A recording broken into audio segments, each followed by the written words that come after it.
another important scenario with respect to tax planning, और हम ये भी मैरिड कपल टैक्स प्लानिंग का एरिया है।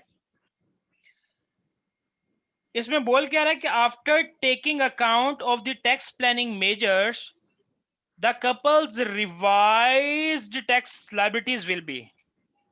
कह रहा है अब आप कुछ टैक्स प्लानिंग मेजर्स आप इख्तियार करोगे, उन टैक्स मेजर्स के बाद कपल्स की रिवाइज टैक्स लायबिलिटी क्या होगी।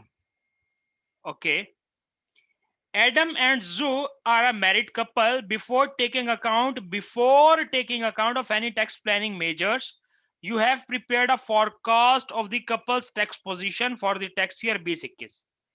कुछ टैक्स प्लानिंग मेजर्स लेने से पहले ही आपने उनकी एक टैक्स लायबिलिटी कैलकुलेट करने की कोशिश की है, और उसकी वजह से ये चीजें आपके सामने आई, जिसमें कपल में दोनों लोगों की बात हो रही है। यहाँ पे कह रहा है कि ये बिफोर ये अभी आपने वो मेजर्स लिए नहीं, उससे पहले कि आपने ये सारी चीजें कैलकुलेट की हुई हैं कि Adam will have an income tax liability of 29550. This is based on the total income of 106,000 consisting of gross director remuneration of 94,000 and dividend income from quoted shares of 12,000। आपको पता चला कि भाई एडम की दो तरह की इनकम है, एक तो इसकी सैलरी है डायरेक्टर रिम्यूनरेशन, और दूसरा इसकी कोटेड शेयर्स की डिविडेंड इनकम है। इसकी टोटल टैक्स लायबिलिटी बनेगी इस सिनेरियो में रहते हुए 29550। तो नीचे देखो आप एक शेड्यूल चल रहा है, ये शेड्यूल मैंने बनाया हुआ है। यहाँ पे हम इनकम टैक्स की बात कर रहे हैं, हम एडम की बात करें बिफोर मेजर्स, वही अमाउंट उठा के मैंने यहाँ पे लिख दी 29550। और कह रहा है he has unused capital loss of 12,600 brought forward from the tax year 1920। अब मैं कैपिटल गेन टैक्स का जिक्र आया तो मैंने सीजीटी का डब्बा खोल दिया यहाँ पे। बिफोर मेजर्स ए की कोई लायबिलिटी नहीं है, नील है, उल्टा उसका एक ब्रॉड फॉरवर्ड लॉस पड़ा हुआ है पिछले साल का। ठीक है, जेड की बात करते हैं। Z will have an income tax liability, current situation में रहते हुए इसकी इनकम टैक्स लायबिलिटी है 1110। This is based on a total income of 18,000 और consisting entirely of the employment income. वो जॉब करती कहीं, उस जॉब से मिलने वाली इनकम है 18,000 और उस इनकम की बेस पे इनकम टैक्स लायबिलिटी उसकी निकली 11,000 रुपए, 1,100 रुपए।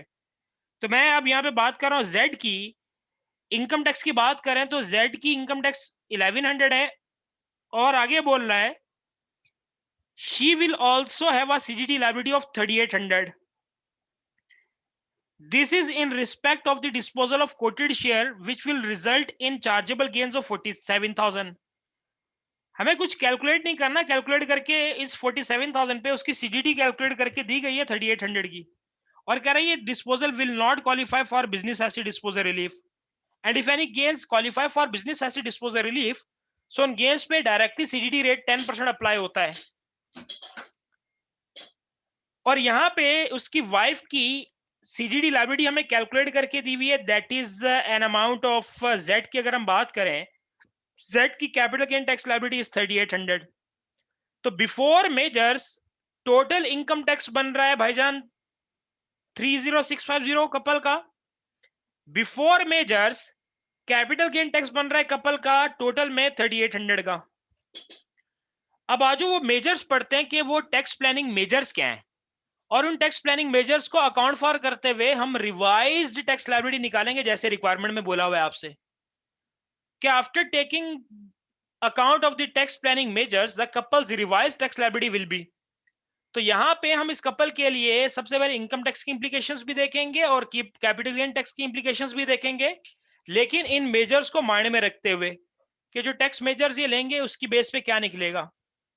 जरा पढ़ते हैं टैक्स प्लानिंग मेजर्स। कह रहे कि after a meeting with Adam and Z you have identified 2 tax planning measures. अब आप माशाल्लाह एक अच्छे टैक्स एडवाइजर हो, आपने इनकी पोजीशन देखी और आपने 2 मेजर्स इख्तियार किए which the couple could undertake for the tax year 2021। वो यहां पे दिए हुए tax measures. A's quoted share will put into a joint names so that Z receive 50% of the dividend income of 12,000। अभी सारी की सारी इनकम जो जेड की इनकम थी, जेड ने अनकोटेड शेयर्स में इन्वेस्टमेंट की हुई थी, उसको 12,000 मिल रहे थे। कह रहे हैं अगर ये अपनी एक ज्वाइंट शेयर होल्डिंग में ले लें, याद है हमने वो फैमिली इनकम में पढ़ा था ज्वाइंट शेयर होल्डिंग, तो उसमें 50% इसको इनकम जाएगी और 50% वाइफ को जाएगी। ओके, यानी कि रिवाइज जब हम इसकी रिवाइज कैलकुलेशन करेंगे तो वहां पे इसकी सैलरी पे कोई फर्क नहीं पड़ेगा। एडम की डायरेक्टर रिम्यूनरेशन तो 106,000 ही रहेगी।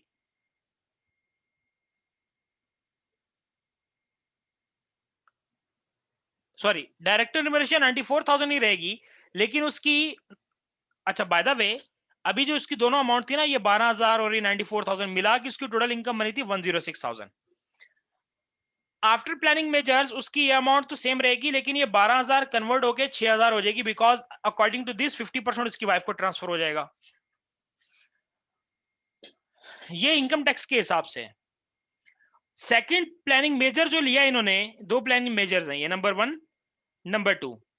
सेकंड है वाइफ के हिसाब से आप उसको बताओगे कि जेड की जो quoted shares will put into joint names prior to disposal.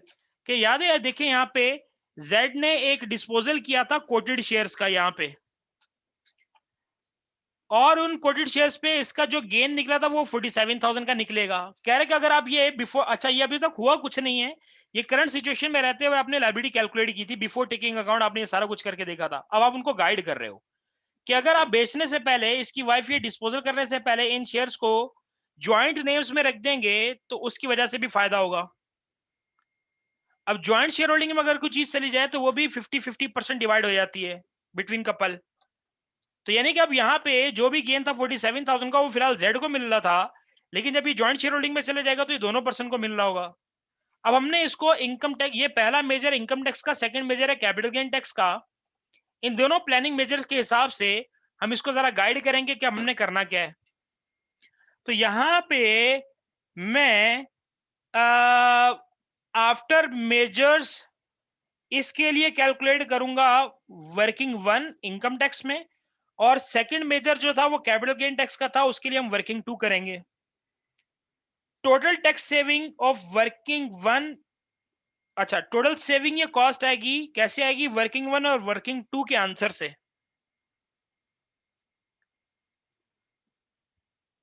एक वैल्यू यहाँ पे कैलकुलेट होगी, एक वैल्यू यहाँ पे कैलकुलेट होगी, फिर इनको हम उठा के यहाँ पे देखेंगे और ओवरऑल टैक्स सेविंग निकालेंगे कि क्या होता है क्या नहीं होता। फिलहाल हमें एक चीज पता है कि फिलहाल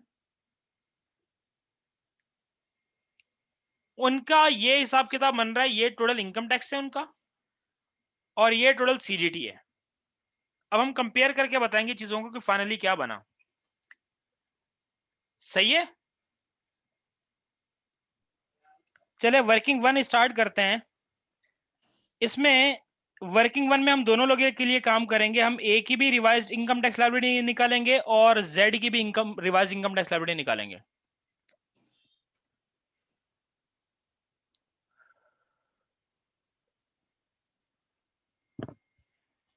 जेड ए को मिल रही है जो इनकम, वो दो तरीके की है। एक तो अदर का कॉलम बनेगा नॉन सेविंग का, फिर जेड को मिल रहा था डिविडेंड, और लास्ट में इसका चलेगा टोटल का कॉलम। इसकी वाइफ की बात करते हैं, इसकी वाइफ के लिए भी 3 कॉलम बनेंगे, एक अदर का, और डिविडेंड इनकम इसको हस्बैंड की तरफ से मिलेगी। हालांकि इसकी कोई और अपनी इनकम तो नहीं है, लेकिन एज पर प्रपोजल अगर हस्बैंड इसको 50% ऑफ डिविडेंड इनकम दे दे तो उसके लिए डिविडेंड का कॉलम बन जाएगा और लास्ट में टोटल का कॉलम चलेगा। इसकी सैलरी वुड रिमेन सेम 94,000, और अब इसकी डिविडेंड इनकम जो होगी वो 50% हो जाएगी, जो एक्चुअल अमाउंट थी 6,000 हो गई। इसकी वाइफ की जहां जॉब कर रही है वहां से सैलरी 18,000, और डिविडेंड इनकम इसकी वाइफ को भी 50% ट्रांसफर हो जाएगी।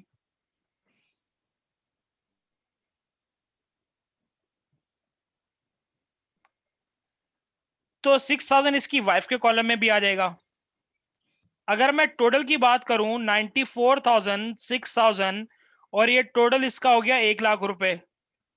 इसकी वाइफ की टोटल की बात करूं तो 18,000, 6,000, तो ये हो गया 24,000। पर्सनल अलाउंस कोई और चीज नहीं है, ना कोई नेट इनकम है ना कुछ, यही टोटल बनी, यही नेट इनकम बनी, क्योंकि वो क्वालिफाइंग इंटरेस्ट नहीं है। तो पर्सनल अलाउंस मिला 12,500 का इस पर्सन को, एंड सेकंड पर्सनल अलाउंस यहाँ भी मिलेगा 12,500 का, हर पर्सन को अलग अलग मिलता है। ये टोटल से भी अमाउंट लेस कर दी, यहाँ भी टोटल से 12,500 माइनस करवा दिया। After deducting this personal allowance, taxable income of first person is calculated as 81,500. Second column की इनकम है 6,000 रुपए की एंड थर्ड की इनकम बनी इन टोटल 87,500. यहां पे अगर हम बात करें 18 में से 12,500 गए तो 5,500 यहां बने, 6,000 सेकेंड कॉलम के बने और 11,500 लास्ट कॉलम का बन गया. अब आ जाए इसकी जरा टैक्स लायबिलिटी कैलकुलेट करते हैं दोनों की. टैक्स लायबिलिटी कैलकुलेट करने के लिए पहला कॉलम टैक्स करना है और फर्स्ट बैंड का रेट लिमिट होती है 37,500, 37,500 की एक्सटेंट तक it would be multiplied at 20%. So 7,500 is calculated. Now 81,500 from which 37,500 has already taxed at 20%. So a differential amount would be taxed at 40%. So differential amount कितना बना भाई यहाँ पे? 44,000 का 40% बना 17,600. तो फर्स्ट कॉलम पूरा टैक्स हो गया. अगर आपने कंफर्म करना हो तो आप इसको सम अप करके देख लो. सेकेंड कॉलम में डिविडेंड का, अगर आपको याद हो तो डिविडेंड इनकम की एग्जम्पशन मिलती है. 2,000 की इनकम एग्जम्प्ट होती है जिसपे कोई टैक्स नहीं होता, नील आ गया. From 6,000 of dividend income, if 2,000 is exempted, so a differential amount of 4,000 is to be multiplied at. Second band rate में डिविडेंड का रेट कितना होता है? सेकंड बैंड में डिविडेंड का रेट होता है 32.5%. तो this is calculated as 1,300. In total 26,401 की लायबिलिटी कैलकुलेट हो गई. Now let's talk about the second one. Second person के लिए भी सेम काम. 37,500 के अंदर ही दोनों अमाउंट आ रही हैं. 5,500 पे रेट लगा तो 20% का, जो कि अमाउंट बनी 1,100. इसके लिए भी डिविडेंड इनकम एग्जम्पशन मिली. हर पर्सन को 2,000 की मिलती है respective of the status of tax payer. तो 2,000 तक नील बना, ये नील हो गया. अब from 6,000 if 2,000 is exempted, then a differential amount of 4,000 is simply multiplied at the basic rate of dividend, that is 7.5% in this scenario. So resultingly a 300 is calculated. अब इसको दोनों को एडअप किया तो 1,400 की लायबिलिटी कैलकुलेट हो गई. तो आफ्टर मेजर्स जरा आप सोचो कि एक पर्सन की एडम की लायबिलिटी कैलकुलेट हो गई 26,400, जेड की लायबिलिटी कैलकुलेट हो गई 1,400 की. तो मैं इन फिगर्स को ऊपर टेबल में लिखने जा रहा हूं जहां पे हम कंपेरिजन कर रहे हैं बैठ के. तो वहां पे जाके मैं 26,400 यहां पे लिख रहा हूं और यहां पे 1,400 लिख रहा हूं. तो इसका जरा मुझे बता देंगे नेट सेविंग है या कॉस्ट है? ये टोटल कितना बना? ये टोटल कितना बना? 26,400 प्लस 1,400, 27,800. 27,800. अगर ओवरऑल हम बात कर लें, पहले इसकी लायबिलिटी थी 30,650. After major first major 27,800 income tax liability आ गई. रिजल्टिंगली टैक्स सेविंग आ रही होगी. कितने अमाउंट की टैक्स सेविंग आ रही होगी? 2850.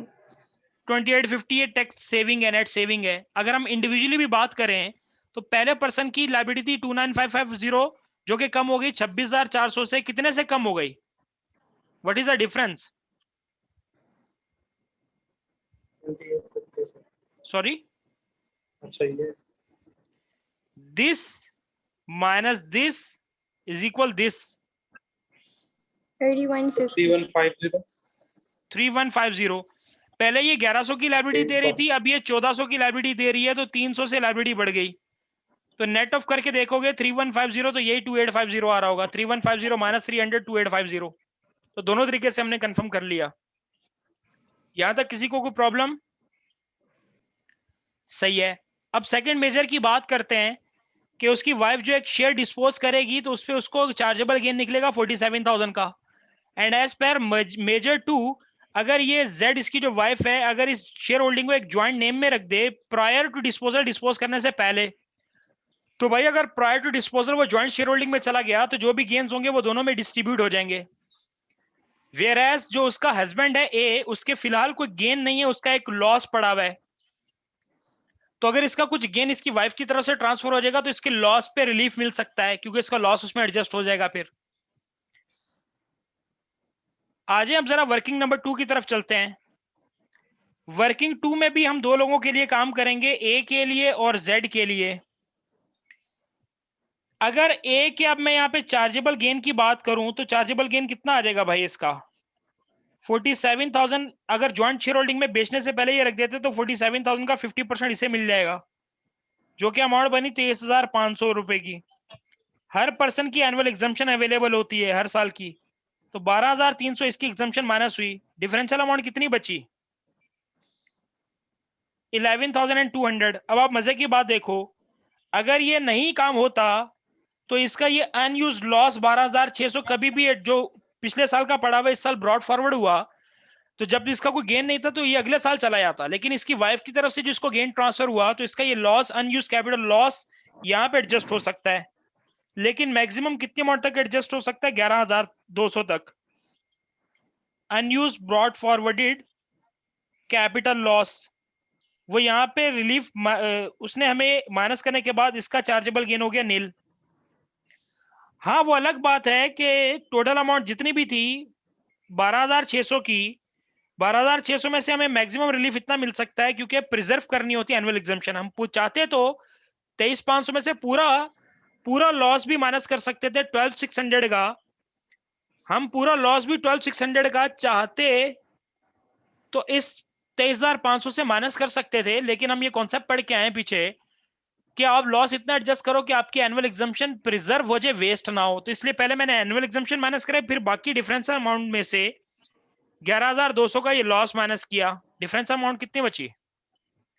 12,600 माइनस 11,200। जी 1,400. ये 1,400 का जो बचा हुआ लॉस है कोई बात नहीं, अगले साल जो 21-22 आएगा उसके गेन्स में से माइनस हो जाएगा, लेकिन फिलहाल हमने इसको जितना इस साल में एडजस्ट कर सकते थे कर लिया। और ये हुआ कैसे? ये 47,000 के 50% गेन्स इसकी वाइफ की तरफ से इसको ट्रांसफर हुए। अब अगली बात समझना, अब जेड के लिए चार्जेबल गेन भी सेम अमाउंट का होगा, 47,000 का 50%, दैट अमाउंट्स 23,500। अब हर पर्सन को एनुअल एग्जाम्पशन मिलती है तो जेड भी एनुअल एग्जाम्पशन क्लेम करेगी 12,300 की। After deducting this differential amount of 11,100, इस पे टैक्स रेट लगेगा। अच्छा बात सुनो, by the way capital gain tax rate decide होता है normal status of tax payer को देखते हुए। Normal status of tax payer यहाँ पे बेसिक रेट है या हाई रेट है? उसके अगर मैं टोटल टैक्सेबल इनकम की बात करूं तो वो बेसिक रेट टैक्स पेयर है। अगर वो बेसिक रेट टैक्स पेयर, अगर एक बंदा नॉर्मल इनकम पे बेसिक रेट टैक्स पेयर है, he or she would be paying CGT at a basic rate of 10% of CGT. Even if the business asset disposal relief is not available, अगर कोई gains qualify करते हैं business asset disposal relief पे, उस पर 10% का CGT लगता है। Even this BIDR relief is not available, still there is 10% applicable. Why 10% applicable? Because she is a basic rate taxpayer for the fiscal year 2021. सो इसकी capital gain tax liability आ गई 1120। तो आप जरा यहाँ पे कंपेयर करो, ए के लिए निकल आया नील और जेड के लिए निकल आया 11,200, 1120 सॉरी। तो मैं इसको ऊपर कंपेरिजन टेबल में जाके प्लेस करता हूं, ये अभी भी नीली है और यहाँ पे अमाउंट कैलकुलेट होगी 1120, तो ओवरऑल सेविंग है 1120 की। अब आप 3800 की लायबिलिटी में से अगर 1120 माइनस करो तो नेट सेविंग आपको नजर आ रही होगी यहाँ पे भी 26,880. 2680। अगर मैं 1 बाय 1 भी हर कॉलम को देखूं तो यहाँ पे नीली रहा, कोई फर्क नहीं पड़ा। 3800 माइनस 1120 तो यहाँ पे भी 2680। तो अब मैं यहाँ पे मैंने कहा कि ये काम करने से टोटल सेविंग आ रही है, ये कॉस्ट आ रही है, तो मुझे पता चला दोनों तरफ सेविंग आ रही है। यहाँ भी नेट सेविंग थी, यहाँ भी नेट सेविंग थी, ओवरऑल टोटल सेविंग कितनी हुई? तो वर्किंग 1 और वर्किंग 2 के जो फिगर्स हैं उनको यहाँ पे प्लेस करें। वर्किंग 1 का फिगर है 2850 और वर्किंग 2 का जो नेट फिगर आ रहा है दैट इज 2680। मैं उन फिगर्स को उठा के यहाँ पे प्लेस कर रहा हूँ। 2850 फ्रॉम वर्किंग 1 एंड वर्किंग 2 का मैं प्लेस कर रहा हूँ 2680।